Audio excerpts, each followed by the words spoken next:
வணக்கம் தலைமைகளே. கொல்லப்பட்டான் ஹமாஸின் உச்ச கட்ட தலைவன் மற்றும் ஹமாஸ்ல இராணுவ பிரிவு இருக்கு, அல் ஹசம் பிரிகேட் அப்படிம்பாங்க. அதனுடைய தலைமை இராணுவ தளபதி இஸ் அல்தீன் அல் ஹதாத் அவனோட பேரு. இது ஒரு மிகப்பெரிய பேரிழப்பு ஹமாஸ் பயங்கரவாத இயக்கத்திற்கு.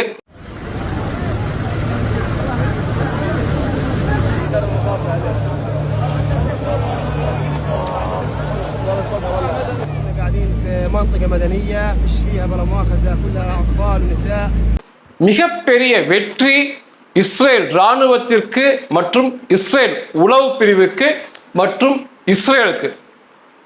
நான் இன்னைக்கு பேசுறது மே 16 சனிக்கிழமை பேசிக்கிட்டு இருக்கேன். இவன் மேல தாக்குதல் நேற்று வெள்ளிக்கிழமை மாலைக்கு மேல இரவு வருகின்ற நேரத்தில் இவன் மீது தாக்குதல் நடத்தப்பட்டுச்சு. நேற்றே தகவல் வந்தோடனே பேசலாம்னு நினைச்சேன், ஆனால் உறுதிப்படுத்திய பிறகு இந்த பதிவை தரலாம் அப்படின்னு சொல்லி கொடுக்குறேன். ஏன் அப்படின்னா இவனுடைய பெயர் இஸ்அல்தீன் அல் ஹதாத், ஆனால் இவனுக்கு இன்னொரு பேர் இருக்கு, காசாவின் பேய் அப்படிம்பாங்க, கோஸ்ட் ஆஃப் காசா அப்படிம்பாங்க இவனை. ஏன்னா பல முறை இவன் மீது இவனை கொல்வதற்கு நடந்த முயற்சியில பல முறை உயிர் தப்பியிருக்கான். அதனால இவனை பேய் என்று அழைப்பது வழக்கம். அதனால தான் நேற்று தகவல் கிடைச்சனையே பேசாம முழுவதும், அதாவது 100% உறுதிப்படுத்திய பிறகு இந்த பதிவை கொடுக்கலாம் அப்படின்னு பேசினேன். இவனை பற்றி ஏற்கனவே 2 பதிவு நான் கொடுத்துருக்கேன், இந்த அல் ஹதாத் பற்றி. அதில் பேசும்போது அதாவது இவன் கொல்லாமல் இருப்பதற்கு 60% மேலே வாய்ப்பு இருக்கு, இவன் கொல்லப்படுவதற்கு மீதம் வாய்ப்பு இருக்குன்னு சொல்லி பேசி முடிச்சிருந்தேன். ஏன் இவன் கொல்லப்படாமல் இருப்பதற்கு வாய்ப்பு இருக்குன்னு பேசினேன் அப்படின்னா, இஸ்ரேல் இராணுவம் ஒரு ஹமாஸ் தலைவனை விடவே மாட்டாங்க. அப்படி இருந்தும் ஏன் கொல்லப்படாமல் இருப்பதற்கு வாய்ப்பு இருக்குன்னு நான் பேசினேன் அப்படின்னா, இஸ்ரேலுடைய பிணை கைதிகள் ஹமாஸ் வசம் இருந்தாங்க, அவர்கள் முற்றாக விடுவிக்கப்பட்டாங்க. அமெரிக்க அதிபர் ட்ரம்ப் சொன்ன பிறகு அந்த முற்றாக விடுவிக்கப்பட்டது இவன் காசாவில் ஹமாஸ் தலைவனாக இருக்கும்போது தான் நடந்துச்சு.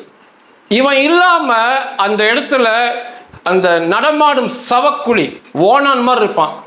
யாஹியா சின்வார்லாம் இருந்திருந்தா இந்த பிணை கைதிகள் ஒப்படைப்பு இந்த அளவுக்கு சுமூகமா நிச்சயமா முடிஞ்சிருக்காது. அதனால பதிவு பண்ண.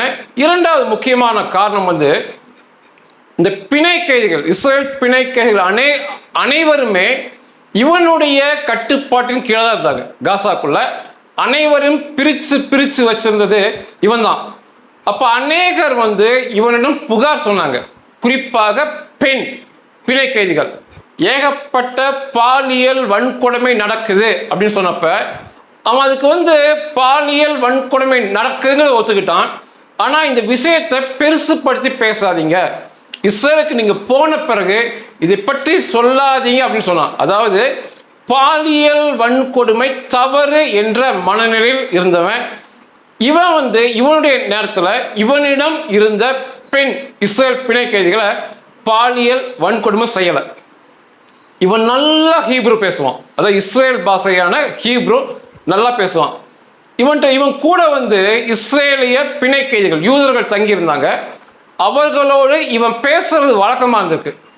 ஒரு நாள் எப்பவுமே இவன் முகத்தை காட்டிக்கொண்டு ஹமாஸின் தலைவன் என்று கம்பீரமாக வரவன் முகத்தை எல்லாம் மூடிக்கிட்டு ஒரு நாள் வந்திருக்கான்.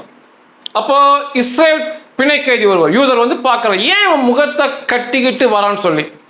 அப்போ அவன்கிட்ட போய் பேசுறாரு, அதாவது நீயும் உன்னுடைய ஆட்களும் பரவாயில்ல, எவ்வளவோ பரவாயில்ல, எங்களை நீங்கள் கொடுமைப்படுத்தலை, ஆனால் உன்னுடைய பிற ஆட்கள் மிகப்பெரிய அளவு எங்களை கொடுமைப்படுத்தினாங்க, பெண்களை பாலியல் வன்கொடுமை பண்ணாங்கன்னு சொல்லும்போது அவன் என்ன சொன்னான்னா, இந்த உலகம் இப்படிதான், நல்லவர்களும் இருப்பாங்க, தீயவர்களும் இருப்பாங்க, நல்லவைகளும் நமக்கு நடக்கும், தீயவைகளும் நமக்கு நடக்கும், வாழ்க்கை என்பது இப்படிதான் அப்படின்ட்டு முகத்தை மூடிக்கிட்டு பேசிட்டு போயிருக்கான். அதுக்கப்புறம் ஒரு சில நாள் கழிச்சு தான் தெரிஞ்சிருக்கு, அவன் முகத்தை மூடிக்கொண்டு வந்த தினத்தன்று இஸ்ரேல் இராணுவம் நடத்திய தாக்குதலில் அவனுடைய மூத்த மகன் சுகைப், அவனோட பேரு, அவன் கொல்லப்பட்டிருந்தான். அந்த கொல்லப்பட்ட தினத்தன்று தான் அந்த அழுகையை வெளியே காட்டிக்க கூடாதுன்னு சொல்லி அந்த முகத்தை மூடிக்கொண்டு அவன் வந்தது. அவன் சொன்னது உண்மையாகவே எனக்கு பிடிச்சிருந்தது. ரெண்டு எனக்கு பிடிச்சிருந்தது. ஒன்று பாலியல் வன்கொடுமை தவறு என்று நினைப்பது, அது உண்மையாகவே. இரண்டாவது இந்த உலகம் இப்படிதான், நல்லவையும் நடக்கும், தீயவைகளும் நமக்கு நடக்கும். இது சகஜமான ஒன்று அப்படின்னு சொல்லி கடந்து போனா அதனால பிடிச்சிருந்தது. சரி, இவன் ஏன் கொல்லப்படுவான் அப்படின்னு சொன்னேன் அப்படின்னா, அது உங்களுக்கு எல்லாத்துக்குமே தெரியும். இந்த அக்டோபர் 7 இஸ்ரேல் மீது ஒரு மிகப்பெரிய இனப்படுகொலை நடந்தது. மொத்தமா ஒரு அதிகபட்சமா 7 பேர் ஹமாஸ் பயங்கரவாத இயக்கத்தில் 7 பேருக்கு தெரியும். அந்த 7 பேர்ல இவனும் ஒருத்தன். அதாவது திட்டமிட்டவர்கள், அந்த படுகொலையை, இனப்படுகொலையை நடத்த திட்டமிட்ட தலைமையாக இருந்தவர் ஒரு 7 பேர். அதுல இவனும் ஒருத்தன். மீதம் 6 பேரை என்னைக்க கொண்டுட்டாங்க. இவன் ஒருத்தனை தான் விட்டு வச்சிருந்தாங்க. இத்தனை நாள் விட்டு வச்சிருந்ததே மிகப்பெரிய விஷயம். ஒன்று, இந்த அக்டோபர் 7 இனப்படுகொலை அல் ஜசீரா, அந்த மிகப்பெரிய அரபிய பத்திரிகையில ஒரு டாக்குமெண்ட்ரியா பதிவு பண்ணாங்க. ஒரு மிகப்பெரிய வீடியோ தொகுப்பா பதிவு பண்ணாங்க. அந்த வீடியோ தொகுப்புல ஹமாஸ் தரப்புல பேட்டி எடுத்தாங்க. நீங்க எப்படி திட்டம் போட்டீங்க, எப்படிலாம் பண்ணீங்க, இந்த தாக்குதல் எப்படி நடத்துனீங்க அப்படின்னு அதுல முழுக்க பேட்டி கொடுத்தவன் இந்த இஸ்ரதீன் அல்கதாத் தான். அதாவது முழுக்க அவனுக்கு தெரியும் அந்த மிகப்பெரிய தாக்குதலை நடத்துவதற்கு ஆயுத பயிற்சி, ஆயுதங்கள் கொடுத்து எல்லாத்தையும் பத்தி முழுசா இவன் பேசுவான் அந்த டாக்குமெண்ட்ல. அது மிகப்பெரிய தவறு. ஏன்னா இவ்வளோ பெரிய இனப்படுகொலை யூதர்கள் மேல் நடந்திருக்கு. இவன் அதுக்கு தலைமையா இருந்திருக்கான், பேசுறான். அவனை விட்டு வைப்பதற்கான வாய்ப்பு இல்லை. அது ஒன்று. மூன்றாவது, இவன் பண்ண மிகப்பெரிய தப்பு இவன் இப்ப ஹமாஸுக்கு மொத்த தலைவனாக வருவதற்கு முன்னாடி ஹமாஸுடைய உளவு பிரிவுக்கு இவன் தான் தலைவன். இவனுடைய முக்கியமான வேலை என்னன்னா, இந்த காசாவில் இஸ்ரேலுக்கு உளவு வேலை பார்க்கிறார்கள் என்று சொல்லி இஸ்ரேல் உளவாளிகள் என்று இந்த காசா மக்களை பிடித்து கொள்வதுதான் என்னோட வேலை. இந்த சண்டை நிறுத்தம் வந்தப்போ கூட, இஸ்ரேல் காசா சண்டை நிறுத்தம் வந்தப்போ கூட அநேக காசா பொதுமக்களை வீடுகளுக்குள் புகுந்து குழந்தைகள், பெண்களை இழுத்து தெருவில் நிற்க வைத்து சுட்டு கொன்றது இவனோட வேலை தான். அதுக்கு என்ன சொன்னாங்கன்னா, இவங்கெல்லாம் உளவு வேலை பார்த்தார்கள் என்று சொல்லி சுட்டு கொண்டான். இதெல்லாம் இவன் பண்ண தப்பு. இதை எல்லாத்தை விட மிகப்பெரிய தப்பு, இன்னைக்கு ஹமாஸ் ஆயுதம் ஒப்படைக்க மாட்டேங்கிறாங்க. இன்னைக்கு ஹமாஸுக்கு இவன் தான் தலைவன். அப்போ ஆயுதம் ஒப்படைக்கலன்னா இது இவனோட தவறு அப்படின்னு பார்க்கப்படுது. இவன் சொல்லியிருந்தா நிச்சயமா ஆயுதம் ஒப்படைச்சிருப்பாங்க. இவன் தான் ஆயுதம் ஒப்படைக்காமல் ஹமாஸை இருக்க வைப்பது, அது ஒரு குற்றச்சாட்டு. இப்ப ஹமாஸ் வேகமா வளருது, அதற்கும் இவன் தான் காரணம். ஹமாஸை வளர்த்துகிறான் அப்படிங்கிற குற்றச்சாட்டு இவன் மேலச்சு. இதெல்லாம் தான் இவன் கொல்லப்படுவதற்கு காரணமாக அமைஞ்சது. ஹமாஸுக்கு 2 விதமான தலைமை செயல்படும். நல்லா நம்ம தெரிஞ்சுக்கணும். ஒரு தலைமை காசாவுக்குள் தலைவனா இருப்பான், காசாவில் ஹமாஸ் தலைவனா இருப்பான். இன்னொரு தலைவன் அண்டையில் உள்ள அரபு நாடுகளில், குறிப்பாக கத்தார் மற்றும் ஈரான்ல செயல்படுவான்.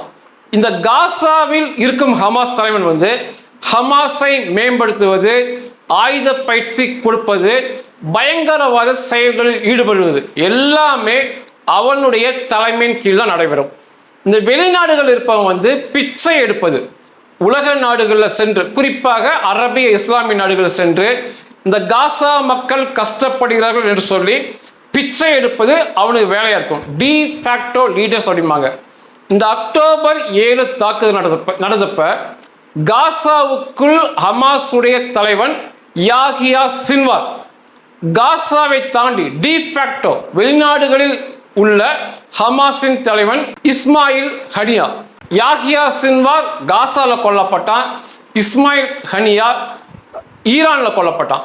இன்னைக்கு காசாவிற்குள் ஹமாஸின் தலைவன் இந்த கொல்லப்பட்ட அல் ஹதாத், வெளிநாடுகளில் இன்னைக்கு ஹமாஸின் தலைவன் கலீல் அல் ஹயா, இப்போ அவன் கத்தார்ல இருக்கான். இப்படி ஹமாஸ் 2 தலைமையாக செயல்படும். இப்போ இந்த அல் ஹதாத் கொல்லப்பட்ட பிறகு அந்த வெளிநாடுகளில் உள்ள ஒரு தலைவன் இன்னும் ஒருவனை நியமிப்பான், காசாவிற்குள் ஹமாஸ் தலைவன் என்று. ஆனால் இவனை போன்று, அதாவது இந்த அல் ஹதாத் போன்று ஒரு தலைவன் வருவது கடினம் அப்படிங்கிறாங்க. யாகியா சின்வாருக்கு அப்புறம், முகமது சின்வாருக்கு அப்புறம் கொல்லப்பட்ட 3வது ஹமாஸின் தலைவன். ஆபரேஷன் எப்படி நடந்துன்னு பார்க்கலாம். ஹமாஸ் ஆயுதம் ஒப்படைக்கவில்லை, மேலும் ஹமாஸை பெரிய அளவில் வளர்த்துகிறார்கள் என்ற தகவல் தொடர்ச்சி இஸ்ரேலுக்கு வந்த பிறகு 10 நாட்களுக்கு முன்னால் இந்த அல் ஹதாத்தை கொலை செய்ய இஸ்ரேலிய பிரதமர் மற்றும் இஸ்ரேலிய பாதுகாப்பு இராணுவ அமைச்சர் உத்தரவிட்டாங்க. இந்த மாதிரி மிகப்பெரிய தலைவர்களை, ஹமாஸ் தலைவர்கள், வெளிநாடுகளில் உள்ள இஸ்லாமிய அரபிய பயங்கரவாதிகளை கொல்ல வேண்டும், தலைவர்களை கொல்ல வேண்டும் என்றால் இஸ்ரேலிய பிரதமர் பென்யமின் நெத்தன்யாகு, இராணுவ அமைச்சர் இஸ்ரேல் காட்ஸ் நிச்சயமாக ஒப்புதல் கொடுக்க வேண்டும். 10 நாளைக்கு முன்னாலேயே இவனை கொல்ல உத்தரவிட்டாங்க. 10 நாளாக தொடர்ச்சியாக இவனை கண்காணித்து வந்தாங்க உளவு பிரிவு நபர்கள். பொதுவாக காசாவிற்குள் சின்பத் உளவு அமைப்பு தான் செயல்படுவாங்க. அதிக காசா வாசிகளை விலைக்கு வாங்கி அவங்க கிட்ட இருந்து தகவல் வாங்கிக்குவாங்க. நேற்று வெள்ளிக்கிழமை மாலைக்கு மேலே அங்கிருந்த ஒரு உளவு தகவல் இஸ்ரேல் இராணுவத்துக்கு வந்திருக்கு. பொதுவாக பதுங்கு குழியில் இருக்கும் இந்த அல் ஹதாத் வெளியே வந்து காசாவில் ரிமால் என்ற ஒரு பகுதியில் அடுக்கு மாடி குடியிருப்பில் உள்ள இருக்கான். இந்த இடத்துல இவனை அடித்தா மிகப்பெரிய உயிர் சேதம் இருக்காது இன்னைக்கு. ஏன்னா சுற்றி மிகப்பெரிய அளவு ஆட்கள் இல்லை, குறைந்த அளவு ஆட்கள் இருக்காங்க. அதனால இந்த சந்தர்ப்பத்தை விட்டால் நல்ல சந்தர்ப்பம் கிடைக்காதுன்னு சொல்லி நேற்று மாலை இஸ்ரேல் இராணுவத்துக்கு அந்த உளவு பிரிவு ஆட்கள், உளவாளிகள் தகவல் கொடுத்திருக்காங்க. இஸ்ரேலுடைய இன்றைய விமானப்படை தளபதி பிரிகேடியர் ஜெனரல் ஓமர் டிஸ்லர் புதிதாக வந்திருக்கிற விமானப்படை தளபதி இவர்தான். பழைய இஸ்ரேலுடைய விமானப்படை தளபதி பிரிகேடியர் ஜெனரல் தோமர் பார்தா இருந்தார். அவர் ஓய்வு பெற்றார் சில வாரங்களுக்கு முன்னால. இஸ்ரேல் இராணுவம், இஸ்ரேல் அரசு அந்த பழைய விமானப்படை தளபதி தோமர் பாருக்கு பதவி நீட்டிப்பு, இன்னும் 1 வருடம் அல்லது 2 வருடம் நீங்க பதவியில் இருங்கன்னு சொன்னதுக்கு அதுக்கு அழகான விளக்கத்தை தோமர் பார் கொடுத்தார். நானே தலைவனாக இருந்து கொண்டிருந்தால் புதியவர்களுக்கு வாய்ப்பு கிடைக்காது, அதனால புதியவர்கள் வர வேண்டும் என்று நான் பதவி விளைவிக்கிறேன். ஆனால் ஒரு போர் விமானியாக இந்த தோமர் பார் ஆரம்ப காலத்தில் போர் விமானியாக தான் வாழ்க்கை ஆரம்பித்தார். ஒரு போர் விமானியாக நான் என்னைக்குமே தயாராக என் வீட்டில் இருப்பேன். இஸ்ரேலுக்கு ஒரு பிரச்சனைனா கூப்பிடுங்க, போர் விமானங்களை எடுத்து சென்று மிகப்பெரிய அளவு எதிரிகளின் மீது தாக்குதல் நடத்தி அழிப்பேன் என்று தான் இவர் ஓய்வு பெற்றார். புதிதாக வந்திருக்கிற இந்த ஓமர் டிஸ்லரோட முதல் தாக்குதலை மிக பிரம்மாண்டமாக ஆரம்பிக்கப்பட்டிருக்கு. இந்த ஓமர் டிஸ்லர் உத்தரவு கொடுத்திருக்காரு, போர் விமானங்களை எடுத்து சென்று அவனை கொல்ல சொல்லி. இஸ்ரேலிருந்து 5 போர் விமானங்கள் மற்றும் அநேக ட்ரோன்கள் அந்த பகுதியை நோக்கி விரைஞ்சிருக்கு. திரும்ப கேட்டிருக்காங்க உள்ள அவன் இருக்கானான்னு சொல்லி. அந்த அடுக்குமாடி குடியிருப்பு பார்த்தீங்கன்னா ஒரு 8 அடுக்கு மாடி, அது பெருசாக இருக்கு. அதில் ஒரு குறிப்பிட்ட அறையை சொல்லி அந்த அறைக்குள்ள அவன் இருக்கான், இப்போவும் இருக்கான் அப்படின்னு உறுதிப்படுத்தியிருக்காங்க. அதுக்கப்புறம் 5 போர் விமானங்கள், 13 குண்டுகள் மற்றும் ஏவுகணைகள் மற்றும் குண்டுகளுடைய எண்ணிக்கை 13க்கு மேலே. நீங்கள் அங்கே இருக்க சேதத்தை பார்த்தீங்கன்னா மிகப்பெரிய அளவு சேதமாயிருக்கும். அந்த குண்டு மலை அங்கே பொழிஞ்சிருக்காங்க. அதிகமான குண்டுகளை அவன் தங்கி இருந்த அறைக்குள்ள மட்டும் போட்டிருக்காங்க. எடை அதிகமான குண்டுகள். பிற ஏவுகணைகள், பிற குண்டுகளை அக்கம் பக்கம் இருக்கிற அறைகள்ல, அக்கம் பக்கம் இருக்கிற அடுக்குமாடி குடியிருப்புகள் மேலுமே தாக்குதல் நடத்தியிருக்காங்க. ஏன்னா நிச்சயமா இவன் பிழைக்க கூடாது என்பதற்காக. இது ஒரு சுவாரஸ்யமான சம்பவம், அதே சமயத்தில் துரதிருஷ்டமான சம்பவம். நிச்சயமா தெரிஞ்சுக்கணும். இந்த போர் விமானங்களை கொண்டு சென்று, ட்ரோன்களை கொண்டு சென்று மிக பயங்கர தாக்குதல் அந்த இடத்துல நடத்தும் போது யாருமே அந்த பகுதிக்கு வர முடியாத மாதிரி தாக்குதல் நடத்திட்டு இருக்காங்க. உதவிக்கு யாருமே வர முடியாத மாதிரி. அப்போ அந்த சமயத்தில் கீழே இருந்த ஒரு கார் போயிருக்கு. அந்த தகவல் இஸ்ரேல் ராணுவத்துக்கு வந்திருக்கு. அப்போ ஒருவேளை இந்த இஸ்ரேல்தீன் அல்-கதாத் தான் அறகுற உயிரோட தப்பிக்கிறானோ. ஏன்னா தாக்குதல் நடக்கிற சமயம் சில நொடிகள், ஒரு நிமிஷம் கழிச்சு அந்த கார் கிளம்புது. ஒருவேளை அவன் தான் தப்பிக்கிறான்னு சொல்லி அந்த காரையும் அழிக்க உத்தரவு கொடுத்துருக்காங்க. அந்த காரை ஒண்ணுமே எல்லாம் பண்ணிட்டாங்க. அவன் தான் தப்பிக்கிறான்னு நினைச்சு. மிக சுவாரஸ்யமான விஷயம், ஒரு தாக்குதல் நடக்குது, அதே சமயத்தில் அந்த காரும் போதுன்னா சம்பந்தப்பட்ட நபர் தப்பிக்கலாங்கிற எண்ணத்தில் அடிச்சிருக்காங்க. ஆனால் துரதிர்ஷ்டவசம் இதில் என்னன்னா, அந்த கார்ல 3 பெண்கள் மற்றும் குழந்தை பயணிச்சாங்க. ஒண்ணுமே இல்லாம போயிட்டாங்க. இந்த சண்டைகள்ல இது ஒரு பெரிய விஷயம். இந்த இலக்குகளை அழிக்கும் போது இலக்கை சுற்றி இருப்பவர்கள் கொல்லப்படுவது தவிர்க்க இயலாத ஒண்ணு. இந்த இவ்வளோ பிரம்மாண்டமான தாக்குதல அல் ஜசீரா என்ன சொல்றாங்க அப்படின்னா, காசா மக்கள் 7 பேர் கொல்லப்பட்டிருக்காங்க, அதுல 3 பெண்கள், குழந்தை அடக்கம் அப்படிங்கிற செய்தியை தொடர்ச்சியா பேசிக்கிட்டு இருக்காங்க. இந்த பலி எண்ணிக்கை உயரம் பேசிட்டு இருக்காங்க. இவ்வளோ பெரிய ஹமாஸின் தலைவனே கொல்லப்பட்டிருக்கான். அதை பற்றி அரைகுறையா சொல்லிட்டு மக்கள் கொல்லப்பட்டிருக்காங்கிறது இந்த அல் ஜசீரா இதை போன்ற செய்தி நிறுவனங்கள் தான் இந்த பயங்கரவாதம் பெருகுவதற்கு, இஸ்லாமிய அரபிய பயங்கரவாதம் பெருகுவதற்கு மிக முக்கியமான காரணம். தரப்புல பலி எண்ணிக்கை 7ங்கிறாங்க. இது மிக அதிக அளவில் உயரும். ஏன்னா நீங்க அந்த கட்டிட இடிபாடுகளை பார்த்தாலே தெரியும். மிகப்பெரிய தாக்குதலை இஸ்ரேல் ராணுவம் நடத்தியிருக்காங்க. பேட்டி கொடுக்குற ஒருத்தன், அந்த காசால இருக்க ஒருத்தன் 2 பேர் பேட்டி கொடுக்குறாங்க. அவங்க என்ன சொல்றாங்கன்னா, எந்தவித முன்னறிவிப்பு இன்றி இஸ்ரேல் ராணுவம் இப்படி ஏவுகணை குண்டுமலை பொழிஞ்சிட்டாங்க அப்படின்னா, ஒரு ஹமாஸ் தலைவனை கொல்றாங்க, எப்படி முன்னறிவிப்பு கொடுக்க முடியும்? கொஞ்சம் கூட ஒரு அறிவு, அடிப்படை அறிவு அந்த காசா பயங்கரவாத பிரிய மக்களுக்கு இல்லைன்னு சொல்லி புரியும். அவங்களுக்கு தெரிஞ்சது பூரா ஓசி சாப்பாடு, இந்த அப்பாவி மக்களை கொல்லுவது, பயங்கரவாதம். இது மட்டுமே இந்த காசா மக்களுக்கு தெரியும். கொஞ்சம் கூட அறிவற்றவர்கள் சொல்லி இது நமக்கு புரியும். அல்-கதாத் 1970 பிறந்தான். 1987 17 வயசுல அவன் ஹமாஸ்ல சேர்ந்தான். படிப்படியாக உயர்ந்தவன். ஹமாஸ்ல முதல்ல யூனிட் தலைவனாக வந்தான். அதுக்கப்புறம் இப்போ ஒட்டுமொத்த ஹமாஸ் தலைவனாக இருந்தான். இந்த அக்டோபர் 7 தாக்குதல் நடக்கும்போது ஹமாஸ் என்பது 5 பிரிகேட் அப்படிம்பாங்க. ஹமாஸ் ராணுவ பிரிவு 5 பிரிகேடாக செயல்படுது காசாக்குள்ள. அந்த 5 பிரிகேடுக்கும் ஒவ்வொரு தலைவன், அதாவது பிரிகேட் அப்படிங்கிறது ஒரு படை பிரிவுன்னு சொல்லப்படும். ஒவ்வொரு படைப்பிரிவுக்கும் ஒவ்வொரு தலைவன் இருந்தானுங்க. அதுல ஒரு படைப்பிரிவு தலைவன் தான் இந்த அல்-கதாத். அக்டோபர் 7 தாக்குதல் நடந்தப்ப இந்த 5 படைப்பிரிவுமே அந்த மொத்த தலைவன், அப்ப அந்த ராணுவ பிரிவுக்கு மொத்த தலைவனா மர்வான் இஸ்ஸான் இருந்தான். அந்த மர்வான் இஸ்ஸாக்கு தகவல் சொல்லுவாங்க அந்த 5 ராணுவ பிரிவும் பிரிகேடும். அந்த மர்வான் இஸ்ஸா அதை கொண்டு போய் அன்றைக்கு ஹமாஸுடைய ராணுவ அமைச்சர் அப்படிம்பாங்க, முகமது டெய்ஃப். இந்த அக்டோபர் 7 தாக்குதலே அவனுடைய சிந்தனையில் விளைந்தது. அந்த முகமது டெய்ஃப்ட போய் சொல்லுவாங்க இந்த மாதிரி செய்திகள் சொல்லி. முகமது டெய்ஃப் அன்னைக்கு ஹமாஸோட ஒட்டு மொத்த தலைவன் யாஹ்யா சின்வார் தான். அவன்கிட்ட சொல்லி அனுமதி வாங்குவான். இப்படிதான் ஹமாஸ் செயல்பட்டது. அக்டோபர் 7 தாக்குதல் நடந்தப்ப ஒருத்தன் கூட இன்னைக்கு உயிரோடு இல்லை. நான் சொன்ன பேர்ல எவனுமே இன்னைக்கு இல்லை.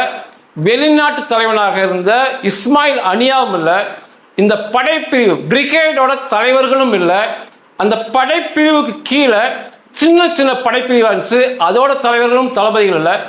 தலைவர்கள் தளபதிகள் சொல்லி ஒரே ஒரு நாய் கூட ஹமாஸ்ல இல்லை.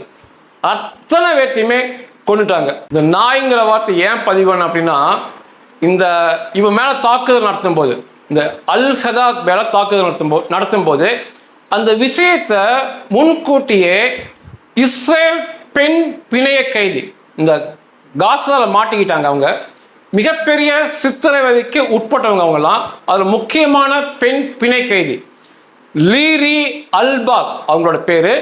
அவங்க குடும்பத்துக்கு அந்த பெண்ணுக்கு இஸ்ரேல் இராணுவ அமைச்சர் கூப்பிட்டு இந்த காசாவில் பிணை கைதிகளை பிடித்து வைத்திருந்த இந்த அல்-ஹதாத் கொல்லப்பட்டு விட்டான், அந்த ஆப்ரேஷன் எப்படிலாம் நடந்துச்சு, எப்படிலாம் குண்டு போட்டாங்கன்னு சொல்லி அந்த அல்பாக்கு சொல்லியிருந்தாங்க. ஏன்னா அந்த பெண் அந்த அளவுக்கு சித்திரவதையை காசாவுக்குள் அனுபவித்த பெண்.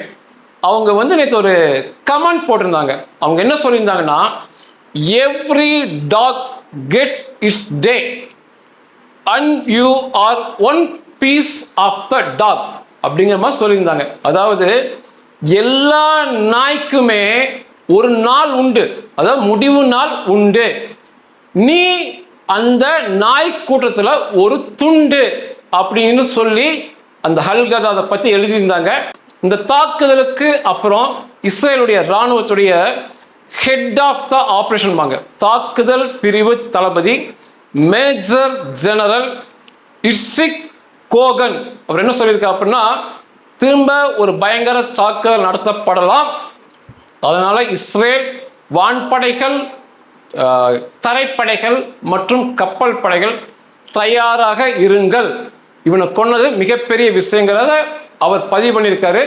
முக்கியமான விஷயம் ஒன்று இங்கே யாருமே சொல்லலை. திரும்ப இஸ்ரேல் மீது எகிப்து தலைமையில் அரபு நாடுகள் போர் தொடுக்கலாம், பெரிய அளவில் போர். இப்போ நீங்கள் பார்க்குறதெல்லாம் தாக்குதல் என்று சொல்லலாம். மிகப்பெரிய தரைப்படை போடும் சண்டை. ஈரான் சண்டை கூட மிகப்பெரிய போர் அல்ல, அங்கே தரைப்படை போல எகிப்து தலைமையில் மிகப்பெரிய போர் நடக்கலாம். எகிப்து அதுக்கு தயாராகி கொண்டு உள்ளதுன்னு இஸ்ரேல் உளவு பிரிவு எச்சரிக்கை கொடுத்துருக்காங்க. எகிப்துக்குள்ள சில மாற்றங்கள், இராணுவ ரீதியாக அவர்கள் செயல்படும் விதம். ஏன் எகிப்தை சொல்றேன் அப்படின்னா, அந்த அரபிய நாடுகளிலேயே இராணுவத்தில் மிகப்பெரிய வலிமை பெற்ற நாடு. இராணுவம் மற்றும் டாங்குகள் போர் விமானங்களில் நம்பர் 1 வலிமை பெற்ற நாடு எகிப்து தான். இஸ்ரேலை ஒட்டி இருக்காங்க, அதுக்கடுத்து ஜோர்டான் இருக்காங்க, சிரியா இருக்காங்க, லெபனான், இந்த பாலஸ்தீனம் வருது. இந்த எகிப்து தலைமையில் பழையது போன்று ஒரு மிகப்பெரிய போர் நடக்கலாம், எகிப்து சண்டைக்கு வரலான்னு சொல்லியிருக்கிறாங்க. அதனால சில தினங்கள் முன்னால இஸ்ரேல் ஒரு எக்ஸசைஸ், மிலிட்ரி ட்ரில் அப்படிம்பாங்க. எகிப்து தலைமையில் எல்லா நாடுகளும் சேர்ந்து சண்டைக்கு வந்தால் அதை எப்படி முறியடிப்பது என்று சொல்லி இஸ்ரேல் ஒரு ட்ரில்லை நடத்தி முடிச்சிருக்காங்க. இது ஒரு முக்கியமான தகவல். இந்த பிரச்சனை இதோட ஓய்வது போல தெரியல, மிக பெரிய அளவு நாளுக்கு நாள் போயிட்டே இருக்கு. நன்றிகள்.